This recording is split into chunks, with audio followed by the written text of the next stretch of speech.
Oke, assalamualaikum warahmatullahi wabarakatuh. Jumpa lagi dengan saya Angga di review alat-alat barber. Pada kesempatan kali ini agak sedikit beda dari video-video sebelumnya ya. Kalau video sebelumnya saya melakukan take di rumah dan suasananya cukup hening. Kalau sekarang karena di barbershop, mohon dimaklumi nanti ada audio-audio dari jalan raya yang mungkin bisa sedikit mengganggu. Tapi langsung aja kita ke video review kali ini, yaitu saya akan coba membahas tentang ini, Babyliss Pro Clipper. Oke, jadi dulu sekitar 2 tahunan ke belakang ya, produk ini sempat diminati banget karena waktu itu dominasi clipper di Indonesia masih di bawahnya Wall sama Andis untuk produk-produk yang cukup baik. Dan Keme juga waktu itu belum terlalu beredar seperti sekarang. Jadi ketika ini muncul, ini memang salah satu clipper yang cukup diburu oleh teman-teman pada saat itu. Babyliss Pro ini sudah saya pakai bekerja di barbershop ini selama kurang lebih 2 tahun ya. Jadi body-bodinya juga udah mulai scratch dia. Dan ini untuk blade-nya sudah saya ganti. Jadi blade bawaannya Babyliss ini sebenarnya blade model taper, tipe taper.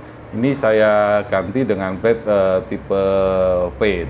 Kenapa seperti itu? Karena ya saya merasa dengan performanya yang cukup baik, dia akan lebih maksimal seharusnya kalau memakai blade dengan tipe fade.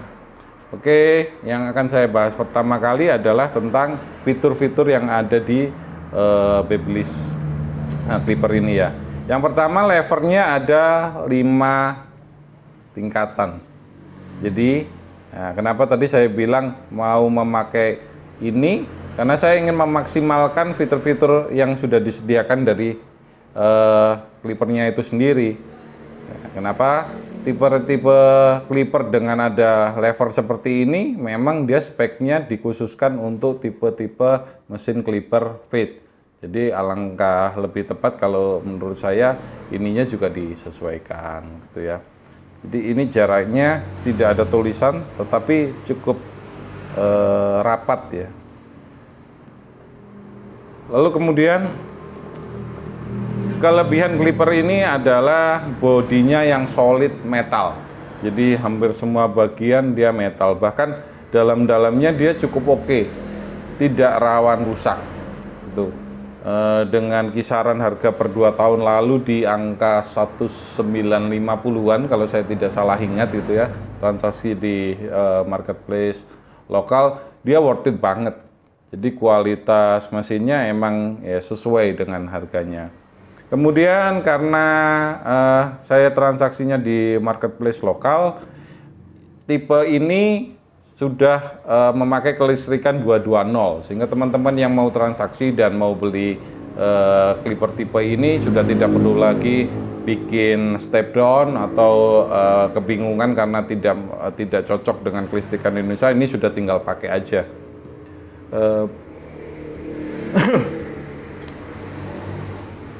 Kenapa clipper ini sangat diminati? Karena tenaganya yang super gahar. Jadi saya sudah punya beberapa clipper ya macam-macam, dari Wall, mulai Legend, mulai Magic Clip, Icon dan lain sebagainya yang katanya mesin V9000 itu punya kelebihan di kekuatan mesinnya, masih belum bisa mengungguli ini kalau menurut saya. Itu salah satu alasan kenapa produk ini kala itu diminati. Mungkin sampai sekarang pun dengan tipe-tipe terbarunya speknya masih cukup tinggi dan baik. Cuma ketika kita membahas kelebihan tentu saja tidak akan lepas dari membahas kekurangannya. Kekurangan yang paling saya amati di sini dan saya juga kurang nyaman dengan itu adalah bodinya ya. Bodinya yang seperti lontong. Jadi bodi ini mengingatkan kita pada flashlight atau senter zaman dulu banget yang dia bundar seperti ini, kemudian dimasukin baterai besar ukuran tanggung gitu ya. Ini persis banget seperti itu, sehingga teman-teman yang terbiasa pekerjaannya pakai tipe Wall atau sekarang pakai Keme atau Andis dan banyak lagi tipe-tipe yang lainnya, tipe ini sedikit membuat kita tidak terbiasa. Nah, imbasnya ketika mesinnya gahar, performa blade-nya juga nanti bisa maksimal, tetapi tidak diimbangi dengan bentuk yang kita terbiasa. Gerakan-gerakan untuk membuat taper atau gerakan-gerakan mengungkit seperti ini kadangkala agak sedikit susah. Jadi biasanya kendalanya ketika susah, begitu kita gerakan seperti ini ada kesan dia bablas-bablas gitu ya. Jadi misalkan kita mau bikin garis hanya 1 cm, dia bisa 1 cm 3 mili, 1 cm 4 mili dan seterusnya.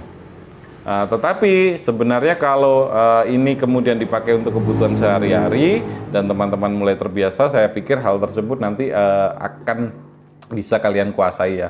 So kalau yang mau beli produk ini nggak usah terlalu takut dengan itu, toh apapun itu nanti juga masih bisa dibiasakan. Oh ya, satu hal tadi saya sedikit kelupaan adalah kelebihannya mesin ini di dalamnya itu ada 2 kawat yang dia memainkan sistem pegas, jadi dia mendorong blade yang atasnya ini supaya rapat banget dengan blade bawahnya, sehingga dia tidak rawan untuk goyang-goyang ataupun dia tidak rawan untuk kemudian membuat celah sehingga mesinnya tidak jadi tajam. Enggak, ini benar-benar recommended banget. Fiturnya lengkap, bodinya solid dan metal semua, kuat. Saya 2 tahun ini pakai ini, kendalanya hanya itu, kadang sering bablas-bablas, overall hampir tidak ada masalah. Oke teman-teman, mungkin bertanya lagi kenapa kok saya ganti dengan blade model fade ya.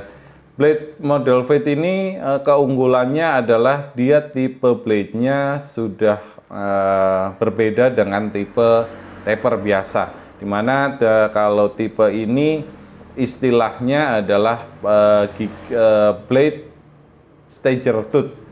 Stagernya sendiri saya belum bisa mengartikan bahasa Inggrisnya, tapi kalau tooth-nya sendiri di bahasa Inggris artinya adalah gigi. Jadi gigi-giginya itu dia berbeda. Nah, dari hasil pengamatan saya, giginya tipe fade ini panjang pendek. Nah, di tipe seperti ini dalam review video saya sebelumnya di misalkan Keme tipe KM707Z, dia fungsi utamanya adalah membuat blending. Ya, ini fungsinya hampir sama dengan gunting blending atau gunting cacah atau gunting penipis. Kalau teman-teman perhatikan gunting penipis kan gigi guntingnya tidak rata ya. Dia ada beda-beda gitu, beda-beda ukuran ketinggian mata pisaunya. Ini juga sama. Jadi salah satu fungsinya adalah dia bisa memblending dengan baik dan ideal sekali untuk digunakan dalam kebutuhan teman-teman bikin PD. So, ketika teman-teman misalkan meminati sekali tipe-tipe potongan jenis fade, ini salah satu alat yang sangat saya rekomendasikan. Satu hal mungkin juga bisa jadi pertimbangan adalah harganya yang cukup mahal dan saya belum pernah tahu, sejauh ini belum pernah tahu ada yang jual spare part orinya. Jadi ini bukan spare part orinya Babyliss Pro. Ini saya pakai blade dari Wemark ya. Mungkin kelemahannya itu, kalaupun ada bisa jadi mahal. Oke, untuk teman-teman yang tertarik dengan produk ini, saran saya carilah di marketplace lokal atau teman-teman bisa cari di pedagang-pedagang mungkin langganan kalian yang sudah terpercaya. Kebetulan di tempat kami belum ada, tapi dalam waktu dekat kami akan cari stok ketersediaan barang ini ya. Insya Allah mudah-mudahan saya juga bisa ikut jual produk ini.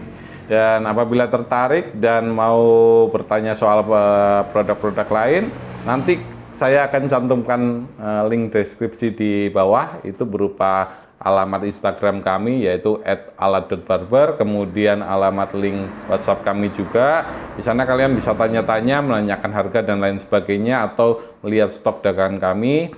Dan sebagai penyemangat kami untuk membuat video-video review selanjutnya, atau apabila teman-teman menginginkan request tertentu alat apa yang ingin di review-review selanjutnya, jangan lupa tinggalkan komen. klik tombol like-nya dan share ke teman-teman yang lain, siapa tahu informasi ini bermanfaat. Dan satu hal lagi, jangan pernah lupa untuk subscribe dan bunyikan tombol notifikasinya supaya info-info terbaru dari kami tentang review atau hal-hal lain seputaran barbershop bisa kalian terima dengan cepat. So, demikian video review saya kali ini tentang Babyliss Pro Clipper. Sekali lagi, jangan lupa untuk subscribe.